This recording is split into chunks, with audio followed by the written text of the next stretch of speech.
This is part 2 of my talk about how to display a renogram.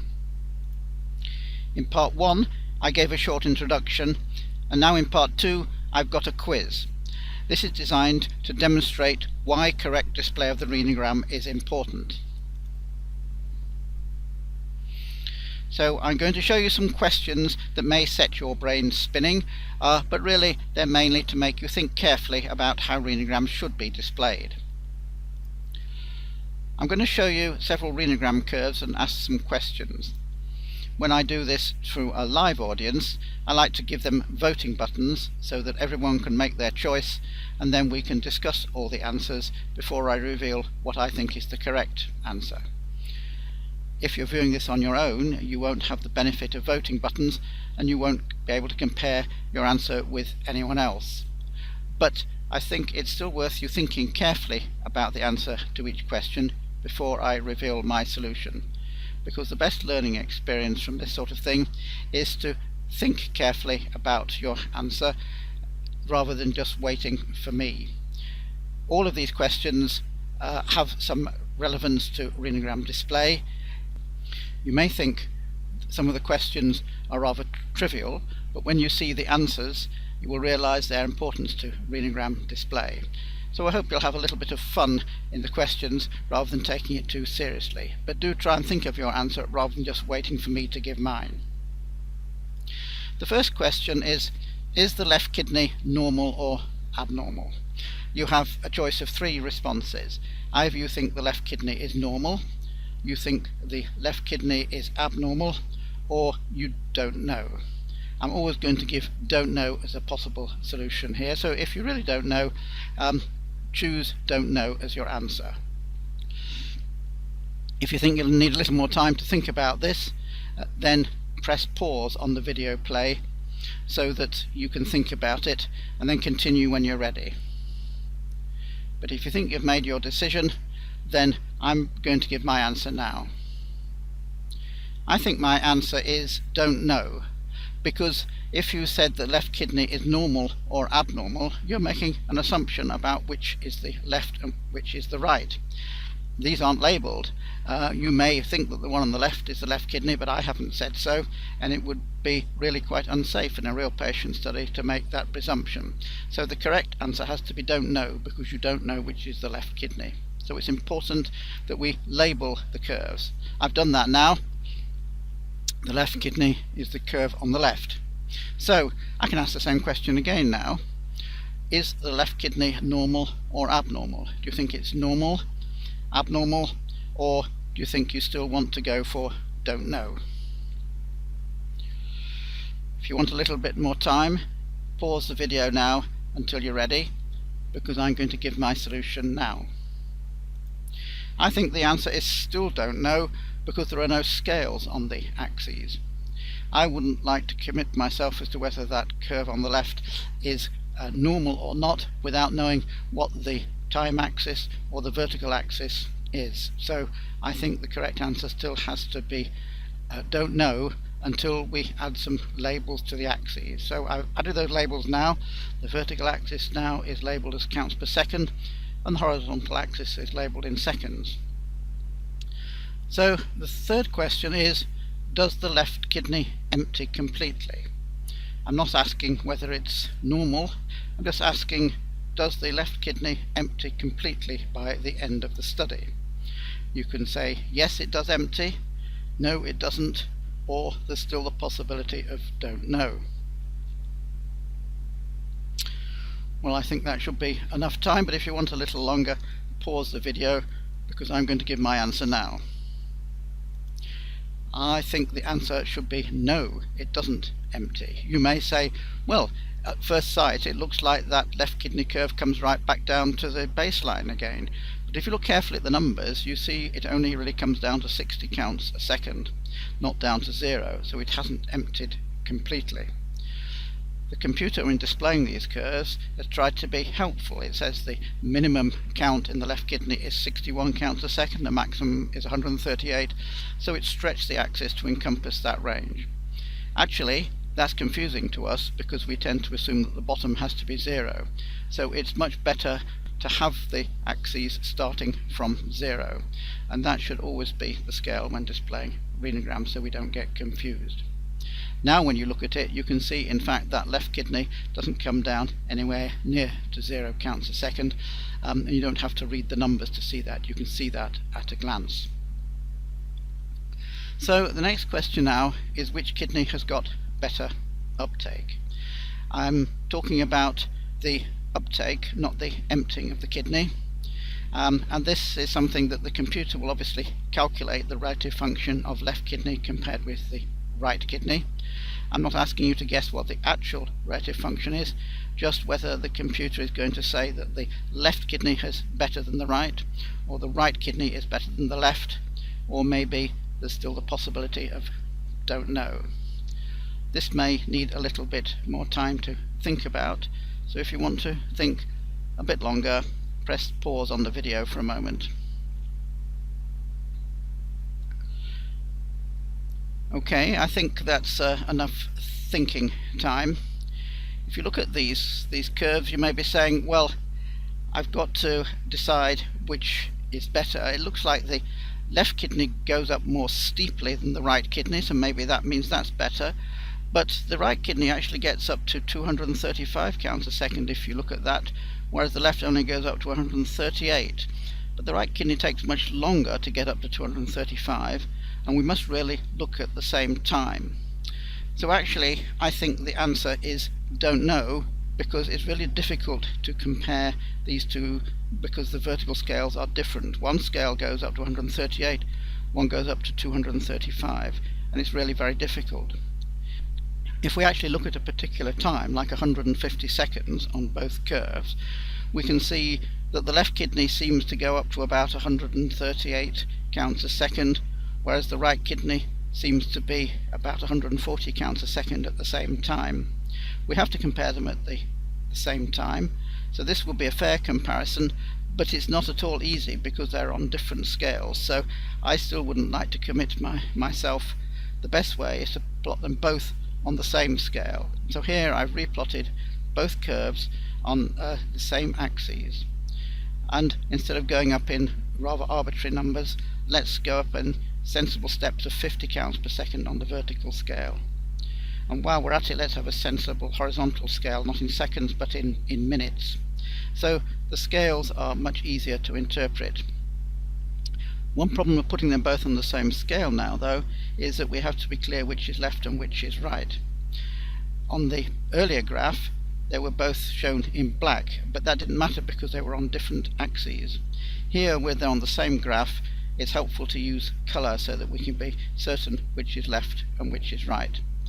In this particular example, the curves are well separated, so it wouldn't be too difficult, but in many renograms the curves can be very close together and it's difficult to know which is left and which is right unless they're in different colours.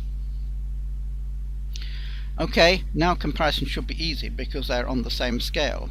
So I can ask this question once again: which kidney has got the better uptake?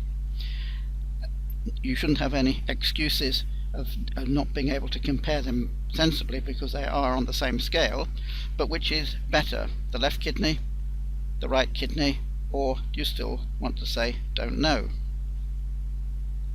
This probably does need a little bit more careful consideration. Even though they are on the same scale, it's not quite as straightforward as that. So I'm ready to give my answer now. I think the answer has to be don't know still. The trouble is there's some problem with conflicting information here. The left kidney has a steeper slope. It goes up more rapidly during the first few minutes. The right kidney has less slope, but it's got more counts altogether at all times. The fact that it goes up higher at the end of the study than the left kidney isn't really relevant because we have to compare them over the same time. So we have to look over the first 2 or 3 minutes before the left kidney begins to empty to make a fair comparison. But even during that time we can't be sure because there are more counts in the right kidney but a greater slope in the left kidney. So we can't commit ourselves. So what's the reason for this conflicting information? What's wrong with these curves, do you think? Do you think maybe we started the acquisition late, that we missed off a few minutes at the beginning of the renogram? Or do you think that background subtraction has not been done properly? It's inadequate background subtraction. Or maybe you think there's nothing wrong, or that these curves are fine, or there's still the favourite don't know. Well, I think the answer is inadequate background subtraction. If you listen to my talk on how to process a renogram, I explained that for correct background subtraction the curves should start from 0. Clearly these curves don't start from 0. They start at a positive value, and that indicates there is still some blood background present. You might try to argue that the acquisition started late. If that was the case, we must have missed 1 or 2 minutes from the beginning of the renogram. But if you look where the blue curve would extrapolate back to and where the red curve would extrapolate back to, they don't extrapolate back to the same time. So there's nothing where we could say, oh, we missed 1, 2 or 3 minutes from the beginning, and that would explain both of these curves. So I definitely think the answer there is inadequate background subtraction. So we would have to send that back and process again with a different background subtraction, and if it comes back like this with correct background subtraction, we can see now that the curves do both start from 0. So now there's no argument, it's the left kidney has got better uptake. Not only does it have a better slope, a better rate of rise, but also it has overall more counts than the right kidney during the first few minutes. So undoubtedly it's the left that has better function both on slope and counts. So now this patient has had 2 studies, the previous renogram on the left and the current renogram on the right. So the question now is, has the left kidney function changed since the previous renogram? So comparing the previous and the current renograms, would you say the left kidney hasn't changed? Has it got worse? Has it got better? Or can't you tell? No change in the left kidney, got worse, got better, or can't tell. Well, I think you should fix your answers now, because I'm going to start discussing this. When I show this to some groups, quite a few people usually say, oh, there's been no change, because looking at the blue curve on the previous renogram and on the current renogram, they look exactly the same shape. Others are a little more careful and say, aha, no, I can see that there is a change, because if you look at the numbers, the previous renogram went up to 300 counts a second at a maximum, whereas the current renogram went up to only 150 counts per second at a maximum. So actually it's fewer counts. So although at first sight it looks like there's no change, when you look carefully at the numbers you can see that it's gone down. So they confidently say the kidney function has fallen since the previous renogram. But if you think about it, a fall in the counts in the left kidney doesn't necessarily mean a fall in kidney function. What else could cause a reduction in the counts? It could be that we just injected half of the activity. So the answer must be you can't tell, because if we'd injected 100 megabecquerels for the previous renogram and 50 megabecquerels for the current one, that would explain the fall in counts by a factor of 2. Or we could have injected the same activity but used a high sensitivity collimator previously and a general purpose one now, which has got half the sensitivity and so give half the counts. So there are several reasons why the counts could have gone down unrelated to a change in the kidney. So here, because we're displaying counts per second, you can't tell whether there has been any change in function just because the counts have gone down. So the way around that is not to display counts per second, but to normalize the kidney count to the administered activity. So we're scaling a vertical scale. Instead of being counts per second, it's percent uptake, percent of the administered activity. This will compensate for different administered activities and different collimators and even different gamma cameras in different departments if it's calibrated correctly. So this is a much more sensible scale to use than counts per second. So we've got some more serial studies for this patient. Now the curves are displayed as percent uptake rather than counts per second, and the previous renogram was performed with the administration of a diuretic furosemide, but the current renogram was done without the diuretic. And the question I'm asking is, has the function of the left kidney changed since the previous renogram? I'm not talking about the right kidney, just the left kidney here. Do you think there has been no change? Do you think it's got worse? Do you think it's got better? Or do you still want to use can't tell? So for the left kidney, has there been no change since the previous renogram? Has it got worse? Has it got better? Or can't tell? Well, I think I'm ready to discuss my answer now. Some people would look at this and say, yes, the functions got worse because look, the blue curve on the right looks much less than the blue curve on the left. But those who stop and look at the numbers say, well, yeah, but it's still 3% at a maximum in both cases. The reason it's gone down is because the computer has changed the scale. The first renogram, 3% maximum, was fine for that display, but the second renogram had to go up to 5% simply because the right kidney curve carried on going up.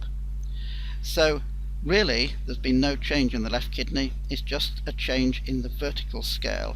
The computer has scaled each display to the maximum in both curves, which means it changed the maximum from 3% to 5%. So that means we had to work harder to see that there'd been no change, because at first sight it looked like there was a reduction until we looked carefully at the numbers.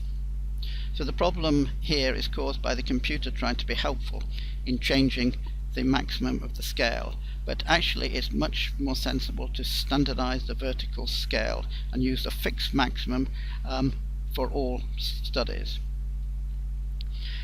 I've chosen a 15% maximum here simply because with MAG3 a normal renogram will come round about halfway up the scale, so a normal renogram will fit easily on that display. And now in this case, if that's normal, we can easily see at a glance that the curve for this kidney is actually rather poor compared with the normal, because it only comes part way up compared with normal.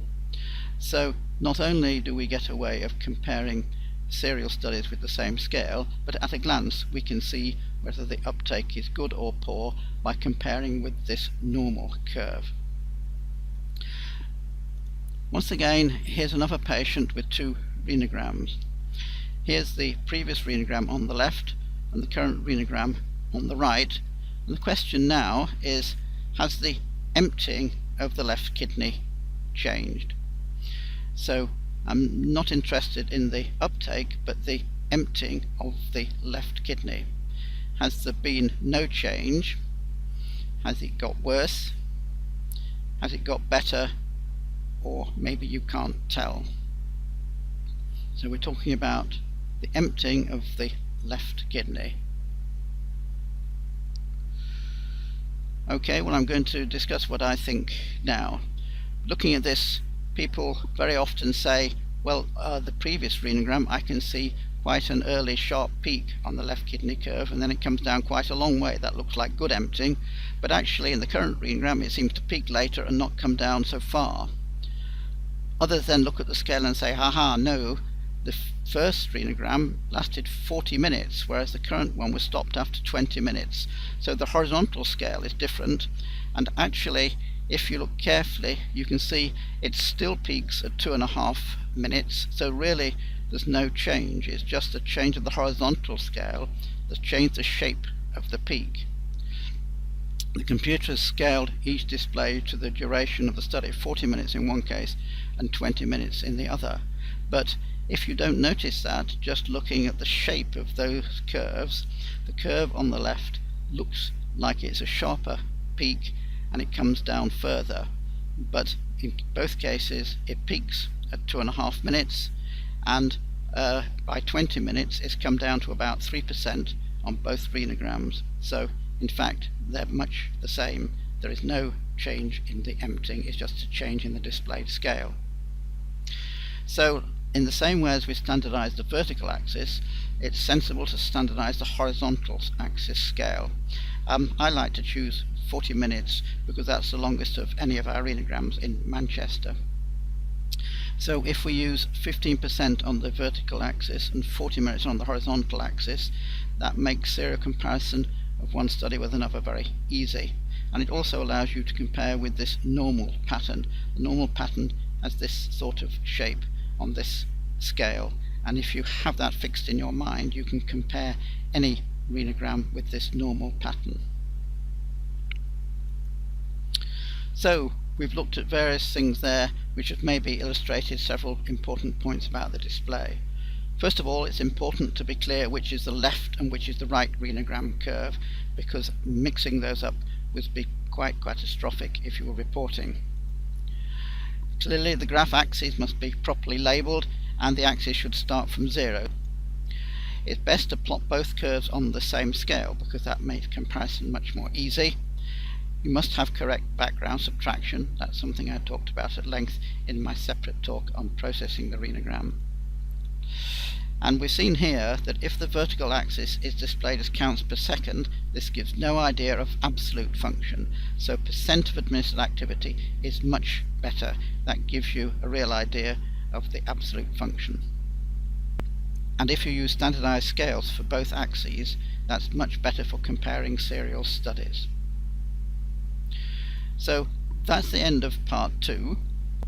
So in part 3 I will discuss how we can achieve a good display.